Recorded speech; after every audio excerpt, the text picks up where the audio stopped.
¿Por qué nacen los mitos? Origen de la mitología y su función en la historia humana. ¿Alguna vez te has preguntado por qué existen los mitos? ¿Por qué civilizaciones que nunca se conocieron compartían historias similares sobre dioses, monstruos, o el origen del mundo?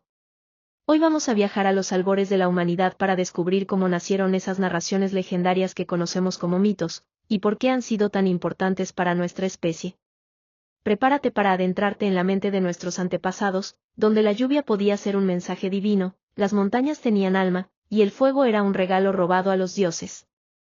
Sección 1. ¿Qué es un mito? Primero, lo básico, ¿qué es un mito? Un mito no es simplemente una historia falsa, como solemos decir hoy en día. En realidad, un mito es una narración tradicional cargada de simbolismo que busca explicar el mundo que rodea a quien lo cuenta. Los mitos hablan del origen del universo, de los dioses, de los fenómenos naturales, del bien y del mal, de la vida y de la muerte. A través de ellos, las antiguas culturas trataban de darle sentido a todo aquello que no podían comprender desde la lógica o la ciencia, porque, bueno, la ciencia aún no existía. Imagina estar en medio de una tormenta sin saber qué es la electricidad. Imagina ver un eclipse sin tener idea de la astronomía. Imagina la muerte de un ser querido sin nociones de medicina o biología. El mito llegaba entonces como un consuelo, como un relato sagrado que tejía orden dentro del caos. El nacimiento de los mitos. Para entender cómo nacieron los mitos, tenemos que retroceder decenas de miles de años, hasta una época en la que el ser humano vivía en cuevas, cazaba para sobrevivir, y apenas comenzaba a formar tribus. Nuestros antepasados se enfrentaban a un mundo peligroso e incomprensible, tormentas, sequías, animales salvajes, volcanes, enfermedades, todo parecía tener voluntad propia. Y cuando no tienes respuestas, tu imaginación las crea. Ahí, alrededor del fuego, comenzaron las primeras historias. Tal vez un anciano contaba cómo el trueno era la voz de un dios enojado. O tal vez una madre calmaba a su hijo hablándole de un espíritu protector en el bosque. Poco a poco, esas historias se repetían, se transformaban, y con el tiempo se volvían sagradas. Lo interesante es que muchas de estas historias no eran vistas como ficción. Para quienes las contaban, eran reales. Eran parte de su mundo, tanto como el cielo o la tierra. El mito, entonces, era conocimiento ancestral. Una mezcla de creencia, enseñanza, arte, y supervivencia. Función de los mitos. Los mitos no solo explicaban lo inexplicable. También transmitían valores, normas sociales y advertencias.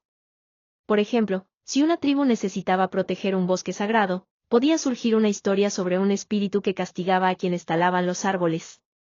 Si querían desalentar el incesto, surgían relatos sobre maldiciones que caían sobre quienes desobedecían ciertas normas. Si una comunidad vivía del río, podía surgir un dios fluvial que debía ser respetado para evitar inundaciones. Así, el mito también funcionaba como herramienta educativa y de cohesión social.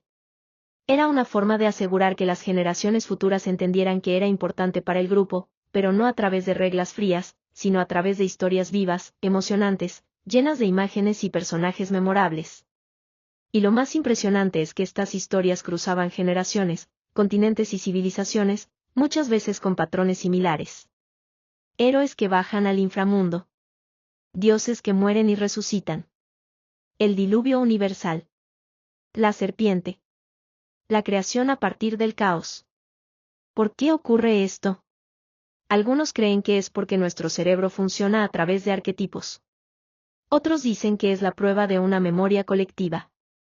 Sea como sea, lo cierto es que los mitos han sido, durante milenios, el lenguaje secreto del alma humana.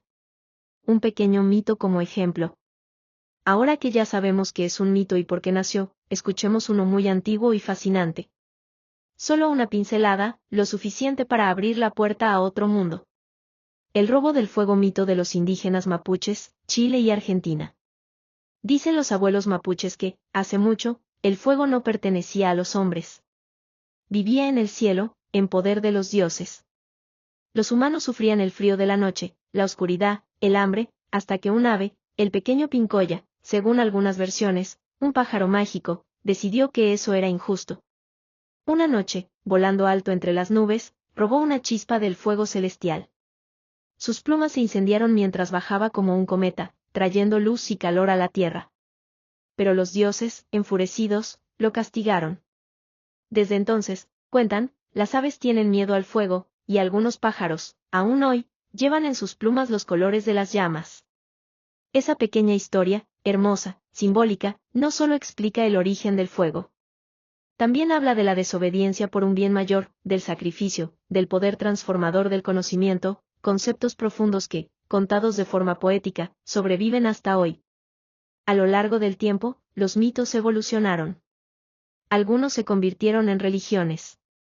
Otros se transformaron en leyendas populares, cuentos de hadas o incluso sagas modernas.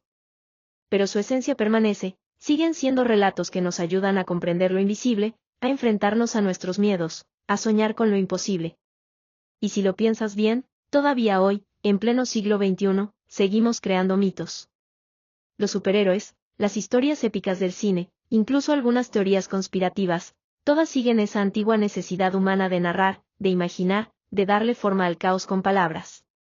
Porque los mitos, al final del día, no hablan del mundo exterior, sino del interior. De nuestras emociones, nuestras dudas, nuestras esperanzas. Y quizá por eso, aunque pase el tiempo, nunca dejarán de ser necesarios. ¿Te gustaría que analicemos a fondo el mito del fuego o que exploremos historias de otras culturas? Hay cientos de relatos esperando ser contados. Déjame tu comentario con el mito que más te intriga, y si te gustó el video, suscríbete y activa la campanita para no perderte los próximos episodios. Nos vemos en el próximo video, donde las palabras tienen poder, y los dioses aún caminan entre nosotros.